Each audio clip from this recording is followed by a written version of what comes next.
네, 안녕하세요. 데터의 환율 전망이 돌아왔습니다. 이번 주에 맞췄죠? 네, 일단 맞췄죠. 맞췄습니다. 네. 맞추기 좀 힘들게 나는 좀 전 넓게 해서. 전 좁게 했는데도 맞췄거든요? 아, 잘하셨어요.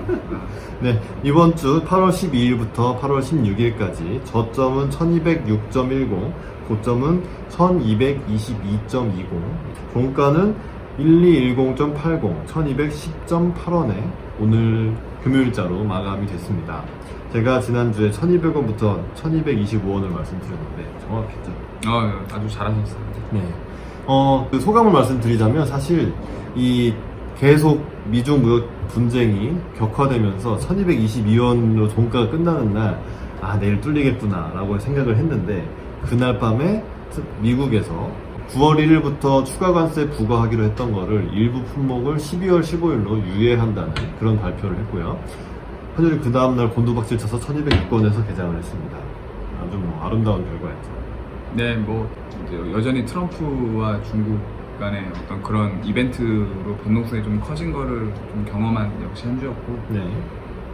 15원이 이렇게 또 빠지는 장이. 하룻밤 만에 말이죠. 네, NDF 뉴욕 시장에서 그렇게 빠졌다가 역시나 또 그 서울 시장에서는 저가 매수세와 아직 그렇죠. 아직 아무것도 끝난 게 없다라는 네. 여전한 좀 긴장감 속에 네. 다시 좀 매수세 붙으면서 다시 1210원 위로 올라오긴 했죠. 맞습니다. 그러니까 밤사이에 쭉 빠져서 1210원 밑으로 깨져서 내려갔었는데 사람들이 생각을 한 거죠. 이 관세 부과 유예 연기의 의미가 뭘까? 근데 이게 사실은 이제 지난주에 저희가 소비재 위주로 이게 해서 사실 미국의 물가를 끌어올릴 수도 있는 그런 재료라고 말씀을 드렸는데, 그 전과의 관세 인상과는 좀 품목이 다르다고 말씀드렸죠. 품목이 다르죠. 네. 직접적으로 미국 소비자한테 피해가 갈 수 있는. 그렇습니다. 그래서 거기가 이제 크리스마스 소비 시즌인데 여기에서 비싼 값으로 물건을 사게 되면 좀 정부 인기가 떨어질 테니까, 그런 이유이지, 이게 미중 무역 그 분쟁을 좀 해결을 해보겠다거나 이런 건 아니라는 판단이 해서 결국은 1210원대로 다시 올라오긴 했습니다. 네, 지난주에도 미중 무역 분쟁과 이제 페드의 금리 인하를 이제 주제로 말씀드렸던 거랑 그때 전망했던 거와 같이 역시 그 어떤 방향성이 아직은 안 정해졌기 때문에 결국은 금리 인하거든요. 결국은 금리 인하고 결국은 미중 무역 맞아요. 분쟁도 해결되겠죠. 트럼프가 노리는 건 일단은 금리 인하예요. 그렇죠. 일단은 금리 인하고 네. 중국과의 협상은 트럼프가 마음먹기에 따라서 계속 안 할 수도 있고, 그렇죠. 그냥 통 크게 그냥 하는 척 할 수도 있고. 맞습니다. 이 상황을 관리하면서 금리 인하만이 목적인 것 같다. 일단은 금리 인하에 보다 초점을 맞추고 있는 느낌이 맞습니다. 훨씬 강하고, 이번 주 한 주를 보내면서 9월 그 FOMC의 그 금리 인하 전망이 거의 100%가 됐다는 또 기사가 또 나왔습니다. 네. 거의 기정사실화됐고. 7월의 상황과 비슷해졌는데. 네, 맞아요. 네. 금리 인하를 하긴 할 건데 25bp 할 거냐, 50bp 할 거냐. 이 차이가 또 이제 결국 또 관전 포인트가 되겠죠. 네. 제 생각엔 7월보다 9월이 50bp 가능성이 더 높아 보여요. 맞아요. 예. 마이너리티 레포트 한번 가나요 또? 마이너리티 리포트 가보죠. 사실 이번 주에 그 시카고 그 상품 시장, 그러니까 CM이라고 부르죠. 거기에 패드 와치, 그러니까 연준의 행동을 이제 예측하는 그런 시스템이 있는데, 일단 25bp를 9월에 FOMC 미 연준이 인하할 거다라는 거는 100% 반영이 되어 있고요. 어젯밤 기준으로는 50bp 인하할 가능성이 40%까지 올라왔더라고요. 근데 그 전에 관세를 유예했을 때는 이게 7%였거든요. 근데 사람들이 지금 갈피를 못 잡고 갈 때 돌아다니고 있다는 얘기입니다. 네. 지난 한 주는 이제 저희가 생각했던 부분과 맞아 떨어졌다. 이렇게 하는 덕분에 맞췄네요. 이렇게 리뷰를 맞춰보고. 네. 이번 주는 무슨 일? 네. 이번 주 말씀드리기 전에 사실 이제 여러분들께서, 시청자들께서 관심 가지시는 부분은 아마 환율이 이렇게 장기적으로 어떻게 될 건데, 사실 이거이실 텐데, 이거는 저희가 굳이 말씀을 안 드리는 게 있는 게 왜냐하면 사실은 의미가 별로 없어요. 의미가 있나요? 저는 최소한 한국 경제가 회복되고 글로벌 경기가 살아나고 미국이 금리를 내리고 미중 무역 협상이 해결이 분위기가 되면서 원화 강세로 갈 것 같다. 네, 뭐 상단은 늘 당국의 개입 경계감도 있기 때문에 제한될 거다. 뭐 그런 거라고 보시면 되는데 저랑 비슷하지 않으십니까? 네, 시장에서 이제 원화를 바라보는 그 현직 딜러들 얘기를 뭐좀 원화에 대해서 하면 그냥 단순하게 말해서 1,000원에 사서 1,200에 팔아라. 뭐 그런 거의 통설처럼 이렇게 그렇습니다. 받아들여지고 있어요. 네, 네.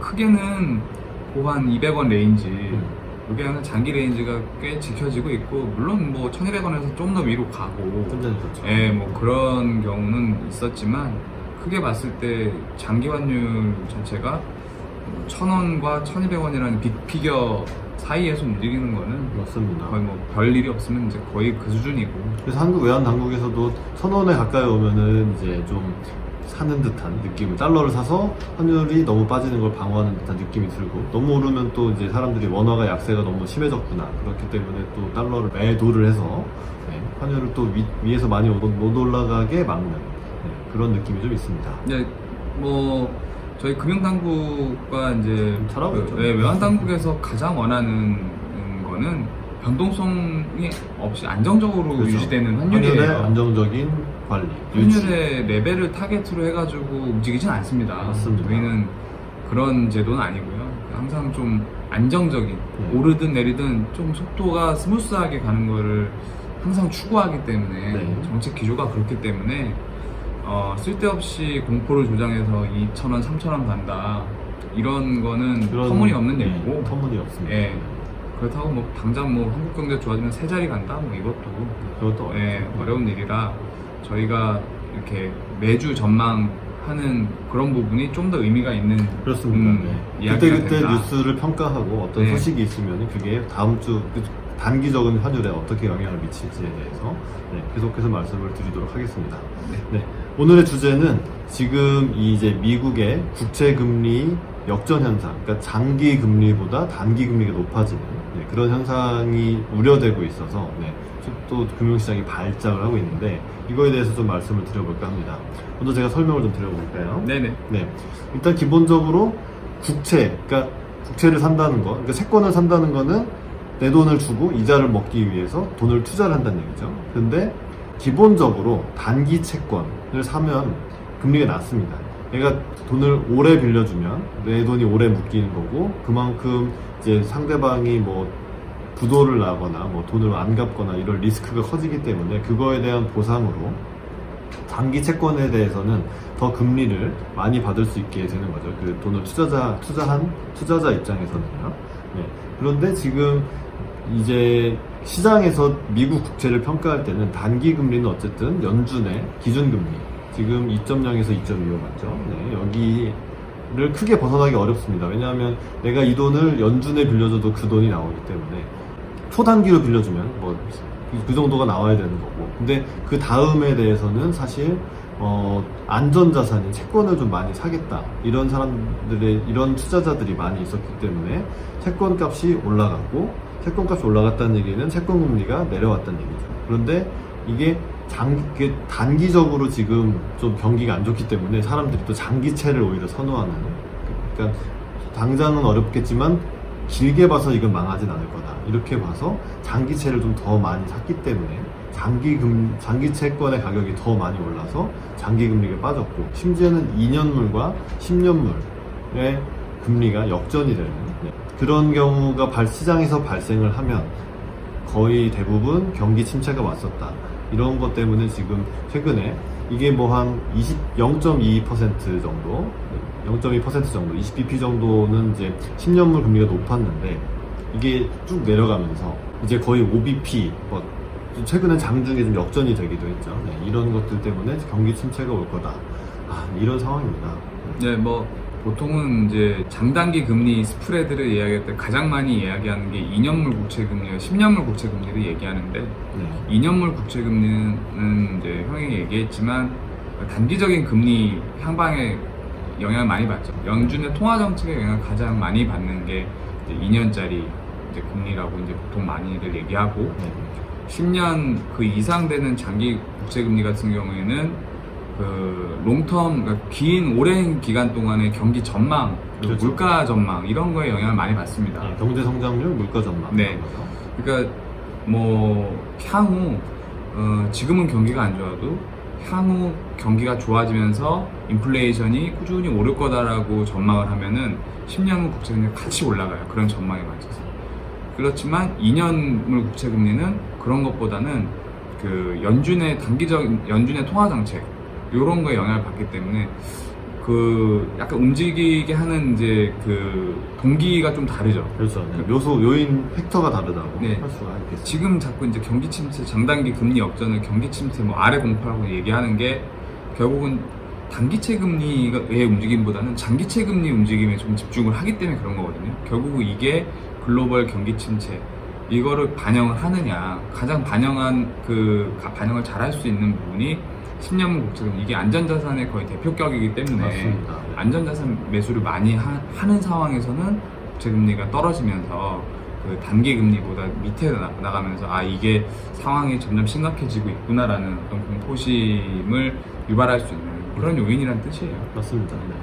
그렇다 보니까 여기서 또 가야죠. 이게 지금 거의 역전이 될랑말랑 하고 있는데 역전이 실제로 될까요? 역전이 일시적으로 될 수가 있지만 저는 또 가보죠.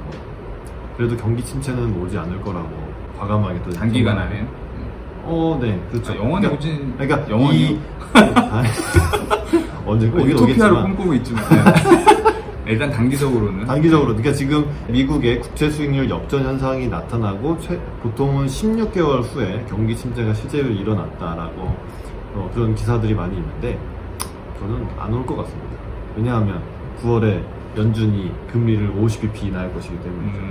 그러면은 이제 10년물 금리보다 2년물 금리가 더 많이 내려가겠죠. 네. 기준금리가 많이 내려갔으니까 그러면은 수익률이 다시 장기가 높고 단기가 낮아지는 그런 결과를 낳을 거라고 예상을 하기 때문에 이번에는 좀 다르지 않을까 싶습니다. 네, 뭐 저도 그 어떤 실질적인 경기 침체를 선반영한다는 의미에서 이번 장단기 금리 역전이 일어났다기보다는 수급상의 어떤 불균형 이런 거로 인해서 예전에 이제 뭐 경기 침체 전조라고 했었던 그런 경우와는 약간 다르다고 좀 생각을 하는데 어쨌든 좀 더 이제 진행상을 지켜봐야 되는 건 맞지만 일단은 연준이 2008년 금융위기 이후에 양쪽 완화를 어마어마하게 하면서 정말 비전통적인 방식이라고 하잖아요. 돈을 막 찍어내면서 시중에 풀린 국채를 엄청나게 흡수했잖아요. 그렇죠.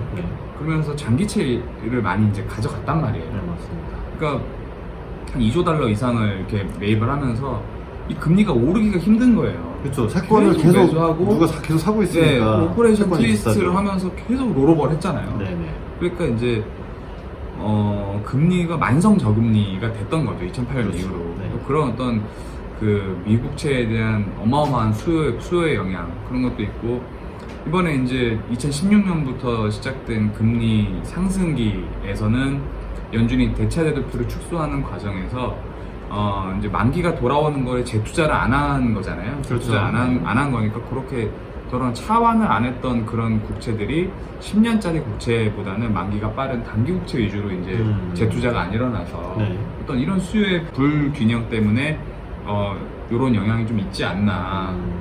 물론 안전자산 선호가 최근의 트렌드는 맞아요. 그렇기 때문에 그런 부분에 있어서 왜 안전자산 선호하는 뭐 미래가 안 좋아질 것 같으니까 그렇게 말하면은 뭐 이게 뭐 경기 침체가 진짜 올지 모른다는 어떤 그런 두려움이 있을 수 있지만 현실화된 어떤 경기 침체의 전조는 없거든요.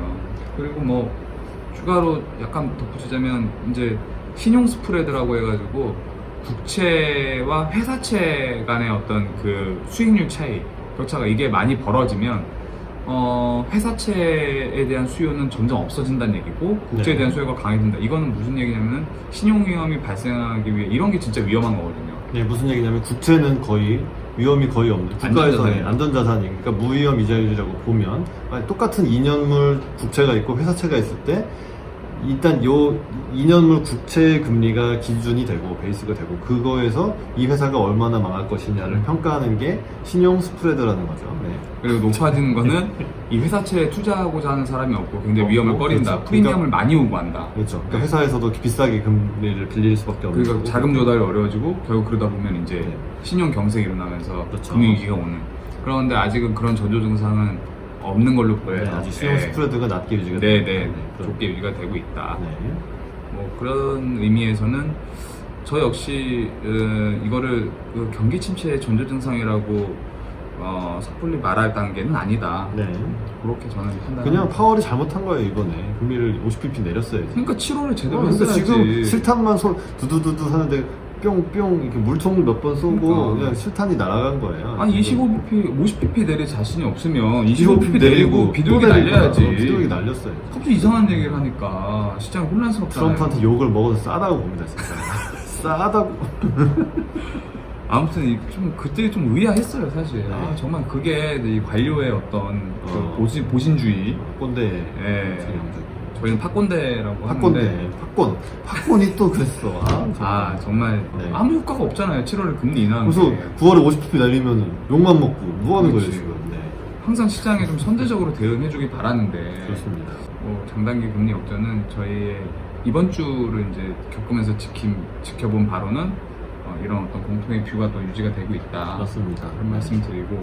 네.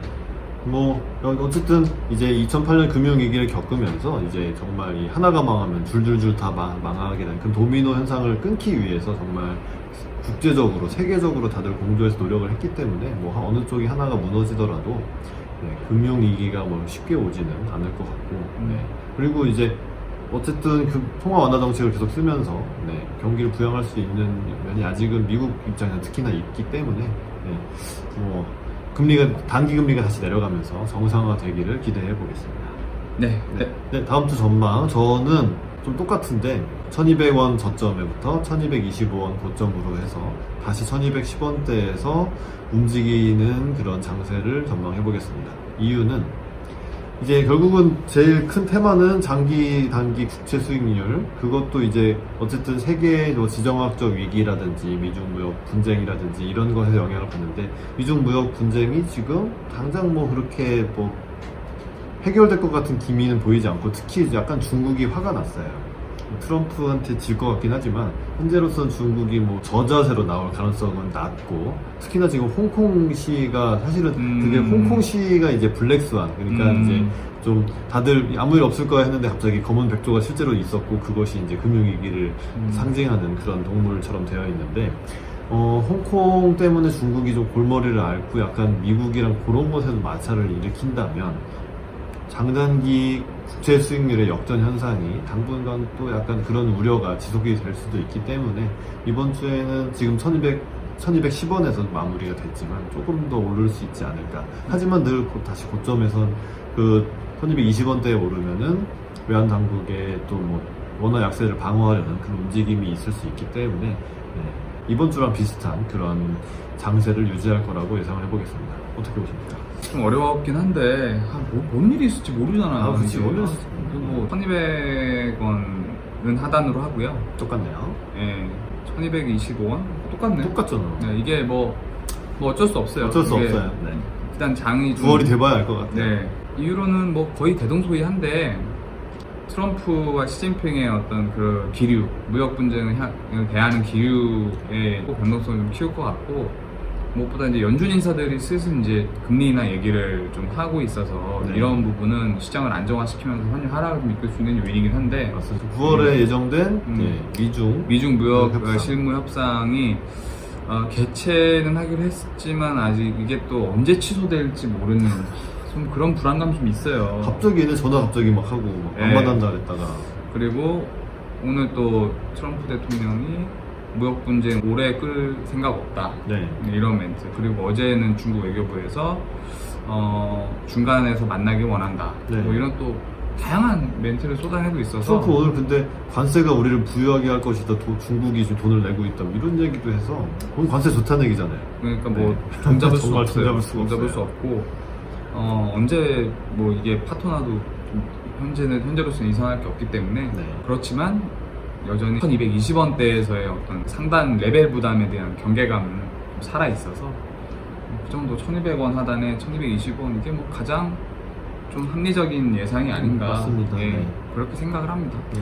안전자산 선호할 홍콩 시위나 미중 무역 분쟁이 계속 있겠지만 연준에서 또 금리 인하를 점점 더 가시화를 시킬 것이기 때문에 결국은 현 레벨에서 많이 움직이긴 어렵다. 네. 이렇게 정리할 수가 있겠습니다. 네, 8월 말 더 가봐야 될 것 같아요. 네, 다음 주까지는 네, 그렇습니다. 네, 저희 구독 눌러주시고 좋아요도 꼭 눌러주시면 감사하겠습니다. 네, 그리고 저희들의 의견은 저희들이 다니는 회사랑은 아무 상관이 없는 저희 회사 말씀드린 적도 없죠. 네, 개인 의견이고요. 투자는 개인이 전적으로 판단하셔서 하는 것이고 저희의 의견은 참고 사항으로만 삼아주시면 감사하겠습니다. 네, 저희는 투자를 권유하는 방송이 아닙니다. 네. 시장에 대해서 해설하고, 소통하고 네. 얘기해보자 이런 취지로 한 거기 때문에 그 네. 점은 유의해 주셨으면 좋겠어요. 네, 좀 더 재밌게 만들어 보고 싶습니다. 네, 여러분의 댓글도 많이 달아주시면 저희가 또 댓글도 달아드리고 언급도 할 수 있으니까 잘 부탁드리겠습니다. 그럼 저희는 또 다음 주에 네. 돌아오도록 하겠습니다. 시청해주셔서 감사합니다. 감사합니다.